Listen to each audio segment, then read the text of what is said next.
History के book में class 10 का जो चैप्टर 1 है फ्रेंच रिवॉल्यूशन, उसके हिस्ट्री के बुक में मैंने यहाँ तक आपको पढ़ाया था और बोला था कि बाकी का जो भी है वो मैं सेकेंड पार्ट में पढ़ाऊँगा। तो पार्ट 1 एंड पार्ट 2 की, चूँकि पार्ट 1 में मैंने आपको नोट्स नहीं दिए थे, तो पार्ट 1 और पार्ट 2 में जितने भी यहाँ तक मैं पढ़ाने वाला हूँ पार्ट 2 में भी, तो यहाँ तक के जो भी इंपॉर्टेंट नोट्स हैं वो मैं आपको भी दिखा देता हूँ। पहले आप नोट्स लिख लीजिए, फिर मैं यहाँ पर समझा देता हूँ तो चीज़ें आपको समझ में आ जाएंगी। तो ये क्वेश्चन आपको इसी तरीके से नोट्स में लिखना स्टार्ट करना है जैसे मैंने यहाँ पर लिखा है। फर्स्ट में आपको लिखना है who and when prepared a series of 4 print visualising dream of a world made up democratic and social Republic. Answer हो जाएगा फ्रेंच आर्टिस्ट फ्रेडरिक सॉडियो इन 1848। इसने पूछा था हु एंड व्हेन, किसने लिखा था ये जो visualising dream of a world made of democratic and social Republic. तो ये जो फिगर बनाई थी वो फ्रेंच आर्टिस्ट जो थे फ्रेडरिक सॉडियो, उन्होंने बनाया था और 1848 में बनाया था।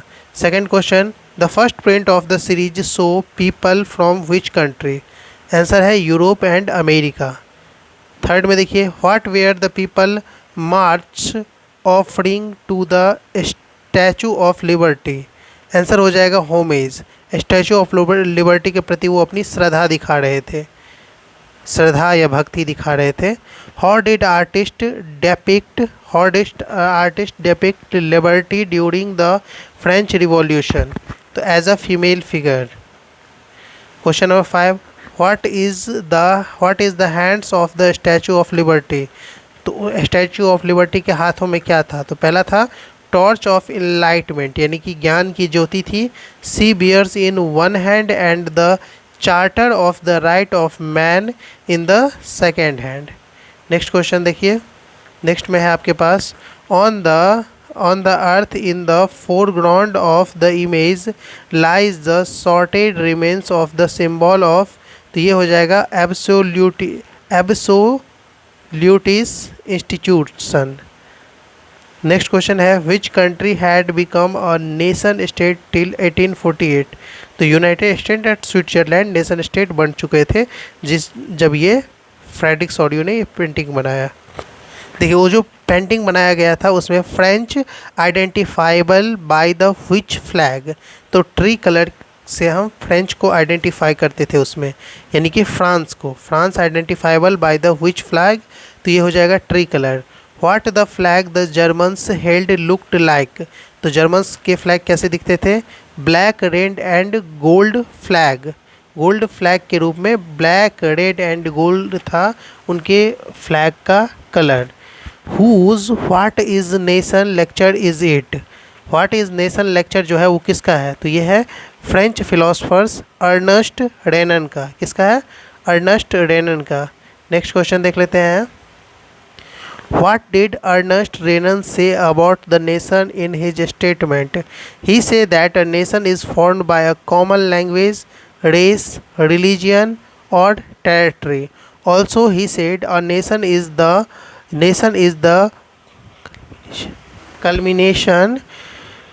culmination जिसका मतलब होता है हिंदी में पराकाष्ठा या अति, बहुत ज़्यादा। culmination of a long past of इंडियावेडस मतलब होता है प्रयास, सेक्रीफाइस एंड डिवोशन। तो इस तरीके से ही जो पार्ट 1 और पार्ट 2 में मैं आपको पढ़ाने वाला हूँ उससे रिलेटेड इतने ही क्वेश्चन बनेंगे। आगे की जो पार्ट्स में क्वेश्चन आते जाएंगे तो मैं इंक्लूड करता जाऊँगा। इसमें हम पढ़ लेते हैं आगे की चीज़ें। This chapter will deal with many of the issues visualised by Sorrieu in figure 1। इस चैप्टर में जो फ्रेडरिक सॉडियो हैं उनका जो फिगर 1 में उन्होंने जिन चीज़ों को बनाया है, दिखाया है, उसके बारे में हम और डिस्कस करेंगे। ड्यूरिंग द 19th सेंचुरी के करीब में। और 19th सेंचुरी होता क्या है, यानी कि 19th सेंचुरी होता है 1900 से लेकर 2000 के तक का जो टाइम था। 1800 से लेकर 1900 का जो टाइम था वो 19th सेंचुरी में आता है, ये आपको ध्यान रखना है। 20th सेंचुरी में आई जगह 1900 से लेकर 2000 के बीच का टाइम, और अभी 21st सेंचुरी चल रही है, तो इसमें भी आपको कंफ्यूज नहीं होनी है। तो ड्यूरिंग द 19th सेंचुरी यानी कि 1800 से 1900 के बीच का time, nationalism emerged as a force which brought about sweeping change in the political and mental world of Europe. इसमें क्या होता था, जो पॉलिटिकल कंडीशन चेंज होते थे वो एक के बाद दूसरा आता था और फोर्सफुली आता था और पब्लिक को हर किसी को झेलना पड़ता था। The end result of these changes was the emergence of the nation state in place of multinational dynastic empires of Europe. और इसकी वजह से क्या हुआ था, यूरोप में खासकर ज़्यादा हुआ था कि बहुत सारे छोटे छोटे स्टेट जो कंट्री के रूप में बन गए थे, जो अभी भी हैं वो सब बनने लगे थे। The concept of practice of a modern state in which a centralized power exercised sovereign control over a clearly defined territory had been developing over a long period of time in Europe। देखिए यहाँ पर जो सॉवरिंग होता है ना, सॉवरिंग का मतलब होता है जिस पर किसी का बस ना चले, मतलब कोई ऐसी कंट्री हो जहाँ पब्लिक गवर्नमेंट को चुने और गवर्नमेंट भी जो चुना जाए वो पब्लिक के द्वारा ही चुना जाए, उस कंट्री के पब्लिक के द्वारा, और उस कंट्री, वो जो पार्टिकुलर कंट्री या स्टेट होगा उस पर किसी का प्रेशर ना हो, वो सॉवरिंग कंट्री हो, एक तरह से फ्री कंट्री हो। Control over a clearly defined territory had been developing over a long period of time in Europe, but a nation state was one in which the majority of its citizens and not only its rulers came to develop a sense of common identity and shared history or descents. This commons did not exist from time immemorial. It was forged through struggle, through the action of leaders and the common people. This chapter will look at the diverse purpose through which nation state and nationalism came into being a 19th century Europe। उसमें क्या होता था, देखिए यहाँ से यहाँ तक की जो बातें हैं वो बस बहुत क्लियर है कि अब ये लोग ऐसी फ्रीडम चाहते थे, ऐसी लिबर्टी चाहते थे जिसमें कोई एक पार्टिकुलर इंसान पूरे के पूरे जो मेजॉरिटी है उस पर राज ना करे। मेजॉरिटी जो चाहे, यानी कि लोग जो चाहे कि ये आदमी हमारे ऊपर राज करे या हमारे ऊपर कंट्रोल करे, उस आदमी को पब्लिक या मेजॉरिटी चुने और इसी को डेमोक्रेसी बोलते हैं। अब इसमें जो यहाँ पर देख लेते हैं अर्नेस्ट रेनन की जो थॉट थी उसके बारे में, नेशन के बारे में वो हम जानेंगे। यहाँ अर्नेस्ट रेनन के बारे में पढ़िए। इन्होंने कहा था इनका जो एक लेक्चर था व्हाट इज़ नेशन के रूप में लेक्चर दिया था उन्होंने। In a lecture delivered by the university of Sorbonne in 1882 the French philosopher Ernest Renan 1823 to 92 outlined his understanding of what make a nation। मतलब इनका जो बर्थ हुआ था वो 1823 में हुआ था और इनकी डेथ 1892 में हुई थी। इन्होंने यूनिवर्सिटी ऑफ सॉर्बन में 1882 में, ये फ्रेंच फिलोसफर्स थे, इन्होंने अपना डिलीवर किया, लेक्चर को डिलीवर किया। और लेक्चर में इन्होंने क्या बताया, व्हाट मेक अ नेशन, क्या बनाता है किसी नेशन को, देश को क्या बनाता है, तो उसके बारे में वो बोलते हैं। The lecture was subsequently published as a famous essay entitled क्यूएस्ट से क्यूएन नेशन। क्यूएस्ट से क्यूएन नेशन एक ऐसे के रूप में इनके लेक्चर को बनाकर प्रस्तुत कर दिया गया पब्लिक के रूप सामने में। ये जो है क्यूएस्ट सी क्यूएन नेशन का मतलब होता है what is nation. In this essay रेनर criticize the nation suggested by other that a nation is formed by a common language, race, religion or territory। इसमें जो अर्नेस्ट रेनन थे वो तो ये मानते थे कि नेशन जो होता है वो नेशन मतलब वो क्रिटिसाइज भी किए थे इस थॉट को। अगर जो भी लोग नेशन के बारे में सिर्फ इतना बता रहे थे कि नेशन में है कॉमन लैंग्वेज होना चाहिए, रेस होना चाहिए यानी कि एक ही टाइप के लोग होना चाहिए, रिलीजन होना चाहिए, टेरिटरी होना चाहिए, इसको तो उन्होंने मतलब उन लोगों को क्रिटिसाइज किया और इस सारे थॉट को उन्होंने सपोर्ट भी किया। लेकिन उसके साथ उन्होंने कुछ एक्स्ट्रा ऐड किया। एक्स्ट्रा क्या ऐड किया, इन्होंने कहा a nation is the culmination of a long past.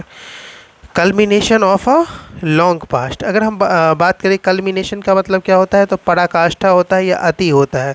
एक nation is the culmination of long past, ये बोल रहे हैं कि एक नेशन जो बनता है वो उसका एक बहुत लंबा पास्ट होता है, जिसमें उसने बहुत ज़्यादा दुख और सुख झेले होते हैं। पराकाष्ठा या अति होती है दुख और सुख की, लॉन्ग पास्ट ऑफ। और यहाँ पे है इंडी, इसे पढ़ेंगे आप इंडेवेरस। इंडेवेरस का मतलब जो होता है वो बहुत ही क्लियर होता है, इसका मतलब होता है प्रयास। मतलब एक नेशन को बनने में बहुत अधिक प्रयास लगी होती है। जो लोग नेशन बनाते हैं उन्हें दुख भी मिलता है, सुख भी मिलता है, बहुत ज़्यादा प्रयास होता है। तो इंडेवेरस मतलब होता है प्रयास, उन्हें सेक्रीफाइस करनी होती है और अपनी त्याग दिखानी पड़ती, सेक्रीफाइस यानी कि त्याग दिखानी पड़ती है और अपनी श्रद्धा दिखानी पड़ती है नेशन के प्रति। उसके बाद a heroic past great man glory that is the social capital upon which one base a national idea.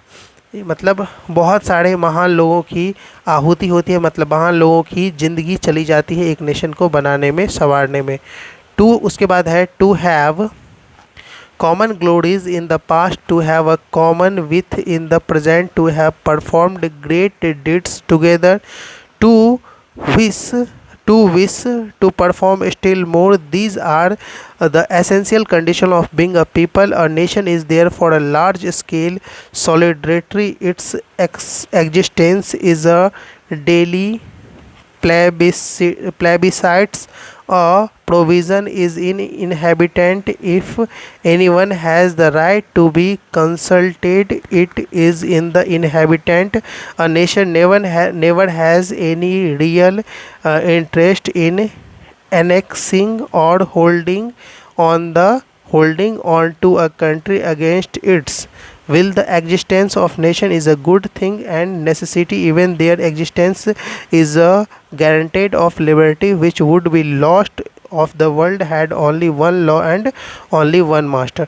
इनका ये मतलब था कि नेशन जो बनता है वो बहुत सारी कुर्बानी की वजह से बनता है। बहुत सारे हीरो टाइप के लोग होते हैं जिन्होंने अपनी बहादुरी दिखाई होती है। उसके बाद ये लिखते हैं नेशन में जो होना चाहिए एक तरह का लॉ होना चाहिए, एक तरह का कानून होना चाहिए जो सभी को फॉलो करना चाहिए। तो ये एक तरह की विचारधारा वाले थे अर्नेस्ट रेनन, जो एक तरह का सोच, एक तरह का देश, एक तरह का लैंग्वेज, एक तरह का रेस, रिलीजन, टेरिटरी, और उसके साथ ही वो बाद में इसकी क्लैरिफिकेशन में कहते हैं कल्मिनेशन, यानी कि बहुत अति ज़्यादा उन्हें क्या मिलती है, एंडेविरस मिलती है। बहुत ज़्यादा प्रयास के बाद उनको एक नेशन मिलती है और वो प्रयास त्याग की होती है, श्रद्धा की होती है। हेरोइक पास्ट ग्रेट मैन, यानी कि बहुत महान लोग उस नेशन को बनाने के लिए अपनी जान देते हैं या लड़ते हैं। तो इस तरीके से अर्नेस्ट रेनन की ये थॉट थी। और आज के इस वीडियो में हम यहीं तक रहने देते हैं। बाकी का जो नेक्स्ट पार्ट होगा उसमें मैं आगे का जो चैप्टर, मतलब इसी का जो पार्ट है उसको शुरू करने वाला हूँ।